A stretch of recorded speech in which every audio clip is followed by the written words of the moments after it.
அப்படின்னு பார்த்தீங்கன்னா 4 one top player versus SRM. இதில் இன்னொரு சேலஞ்சு இருக்குது. உட்பேக்கர் கேனை மட்டும்தான் வச்சு அடிக்கணும். அதுதான் இன்னைக்கான சேலஞ்ச். எப்படி இருக்குது என்னன்னு தெரியல. தேவையில்லாத இடத்துல நானே ஸ்கிப் பண்ணிட்டு இருப்பேன். நீங்கள் ஸ்கிப் பண்ணி பார்க்கணுங்கிற அவசியமே இல்லை. முடிஞ்ச அளவுக்கு ஸ்கிப் பண்ணாமல் ஃபுல்லாக பாருங்கள். இந்த இடத்துல பார்த்தீங்கன்னா ஒரு ஓப்பன்லேயே அதாவது ஜம்முன்னு மண்டமலே வந்துருச்சு. அதே மாதிரி ரைட் சைடில் என்றைக்குமே பார்த்தீங்கன்னா ஃபஸ்ட்டு ரவுண்டு நம்ம எப்படி ஆடுவோம் அப்படிங்கிற தெரியாதனால அவங்க பாட்டு பார்த்தீங்கன்னா அசால்ட்டாக ஒருத்தனாக அடிச்சிடலாம் அப்படின்னு அழகாக ஓப்பன் பண்ணாங்க.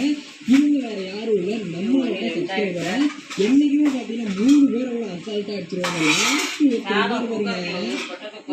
அடிச்சாருங்க அப்படி ஈட்டுக்கிட்டே போவார் அப்படின்னு அவங்க 9 மண்டமடி வச்சிட்டாங்க. இல்லையான்னு எவ்வளோ ரவுண்டு லீடு நம்ம வந்து வேற சேனல்ல இருந்து வீடியோ எடுத்திருக்கோம். லைக் கொடுத்துட்டு சப்ஸ்கிரைப் பண்ணலாம். மறக்காம சப்ஸ்கிரைப் பண்ணிட்டு பாருங்க. இதெல்லாம் அடுத்த வீடியோ போகிறதுக்கு மோட்டிவேஷனாக இருக்கும். இந்த இடத்துல தேவையில்லாத ஓப்பன்லேயே பார்த்தீங்கன்னா அடிக்கலாம்னு சொல்லிட்டு வெளுத்துன்னு பார்த்தீங்கன்னா எய்ம் மாட்டுங்கிற ஒரு பார்த்தீங்கன்னா 2 ரவுண்டு போச்சா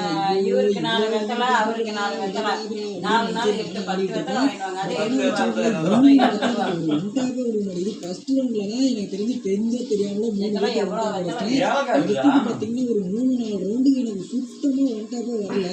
அதுவும் பார்த்தீங்கன்னா நான் அதிகமாக உட்பேக்கர்லாம் எடுத்து ஆட மாட்டேன். ஸோ உட்பேக்கரில் முன்ன பங்கமாக ஆடிட்டு இருந்தோம்.